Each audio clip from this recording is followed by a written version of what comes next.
Hello, my name is Nichola and welcome to my one-place study, So You Think You Know a Place, the Chichester of Madge Turner, suffragist and campaigner. I'm an archivist at West Sussex Record Office in Chichester and I'm from Chichester.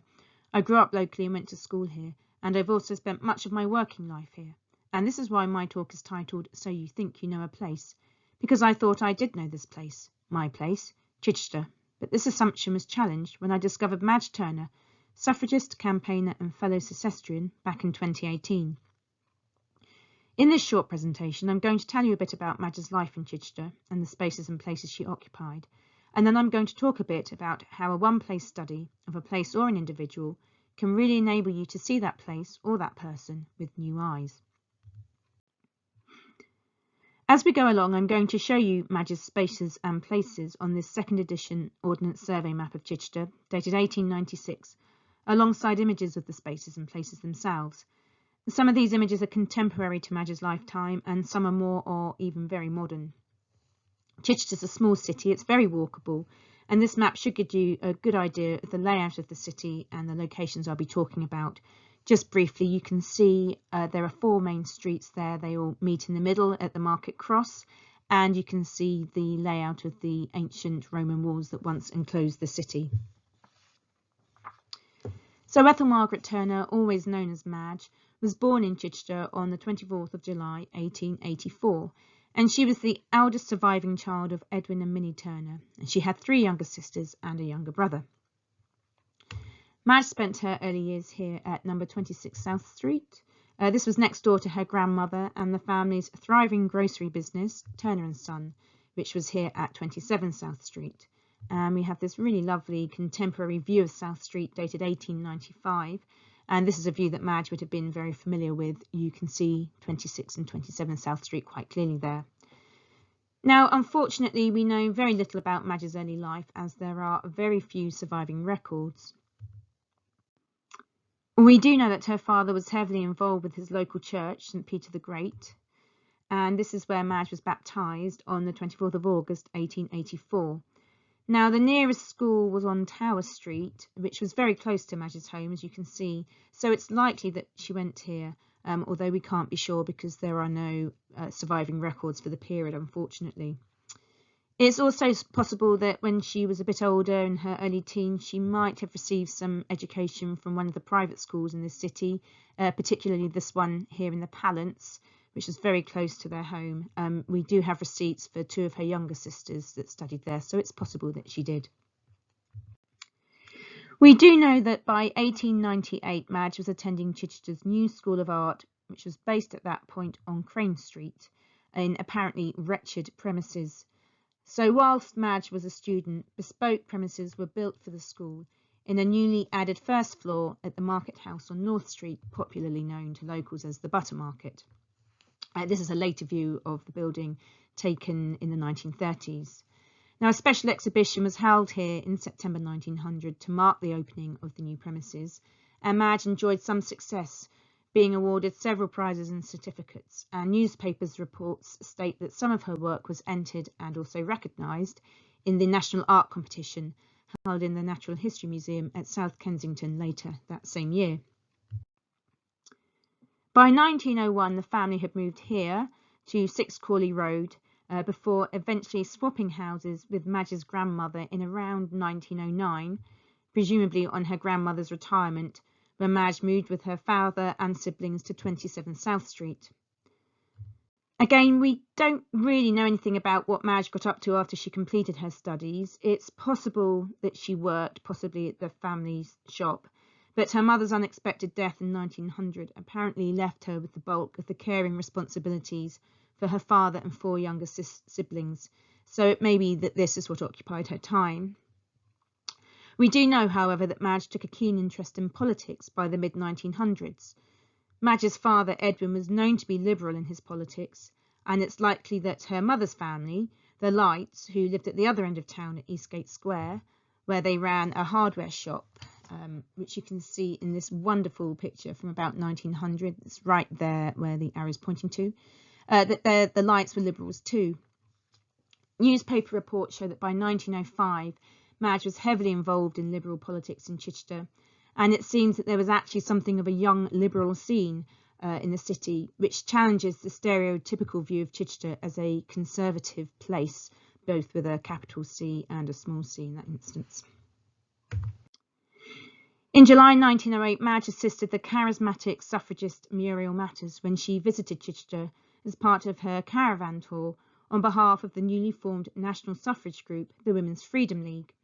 So Muriel spoke at Eastgate Square, pretty much opposite Madge's grandparents' shop and home, and also here at the nearby Corn Exchange, where she met rowdy and hostile crowds on each occasion. The Corn Exchange was the only building venue in the city that was prepared to allow the suffragists to speak. And it's this visit that gives probably the only known image of Madge. This is her, we think, on the right, and that's Muriel Matters on the left. Following Muriel's visit to the city, Madge became increasingly involved with the Women's Freedom League and the suffrage campaign, to the extent that she was eventually arrested in February 1909 during a march on Downing Street in London.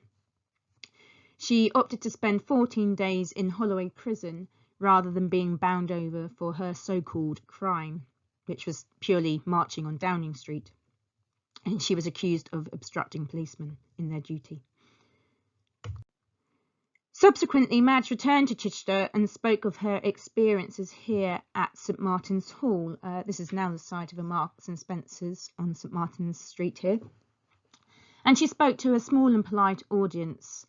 This was in direct contrast to the very lively scenes Madge had encountered at nearby Midhurst, where she'd spoken a few days before and experienced jeers and catcalls and rotten vegetables being thrown about, as well as cheering and support, it must be said.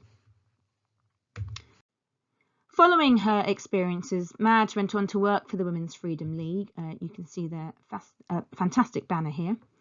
And by 1911 at least, she was living in London, and despite her attempts to evade the census, she was recorded by the enumerator at 65 Gloucester Crescent in Regent's Park. We know she returned to Chichester in September 1915 for her father's funeral after a sudden illness. It was an unexpected death, and this came just 4 months after the family learnt of her brother's death at Gallipoli. Madge returned in December of that year for her youngest sister's wedding. You can see she signed the marriage register here, and this was noted in the local press as a quiet occasion due to the family's recent bereavements. Both her father's funeral and her sister's wedding took place at St Peter the Great in Chichester. And this appears to be the end of Madge's connection to Chichester, and it was, it seems, one of her last visits to the city of her birth. She doesn't seem to have maintained any connection to her mother's family. She certainly didn't come back for her grandfather's funeral, although she most likely returned for the baptism of her niece, again at St Peter the Great. So that's a very brief rundown of Madge's life in Chichester and the spaces and places that she occupied in the city.